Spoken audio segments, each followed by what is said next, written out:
Well, thanks a lot, and thanks so much to everybody for coming out here to support what these young people are standing for today. It's incredible to see people from our community come together and to listen to and to cheer for our young people. I found that the older I get, the easier it is to cry. And I gotta say that being around these fantastic young people brings that kind of emotion to the surface for me. That it makes me want to cry, and it makes me not crying out of sadness, crying out of joy, crying out of hope. And that's what all these young faces give to us older faces, I think. When I was really young, I started falling in love with the natural world. By the time I was 10 years old, I was chasing butterflies in the backyard. And as I grew older, I grew deeper in my fascination, my passion for the wild world. And as that passion deepened, I felt not only the joy of connection with the natural world, but also the pain that it brings.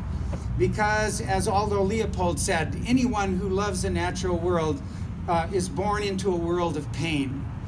So we learn to understand the pain that comes with caring so much about the earth that we also love. What I want to say is it's important for us not to ever get carried away by that pain. What I found as I grew older was that the antidote to the pain I was feeling was action. And so when I came to Sitka, the first thing I did was I joined the Sitka Conservation Society, and I became active because I was hurting so much inside over watching the losses that we were at that time especially suffering from clear-cut logging. Not that I'm not grateful for the use of wood, I am grateful for it. It's not about cutting trees, it's about how we do it. But what I found through becoming involved with conservation activism was that I could actually see on the mountainsides forests still standing that would not be there if we hadn't raised our voices. Today it's a different kind of loss that we see and we feel. Here in Alaska, especially here in the north, where we actually can see, in my lifetime, living in the Arctic when I was 23 years old and going back 50 years later, I have seen climate change. I've seen the Arctic ice disappear. I've watched the polar bears in Kaktovik coming ashore because they were forced to, because the ice was melting, they were hungry. I've seen it. You think that's amazing? I'm 76 years old. These people, you young people, have seen it too. You don't have to be old any longer to see what's happening to the earth.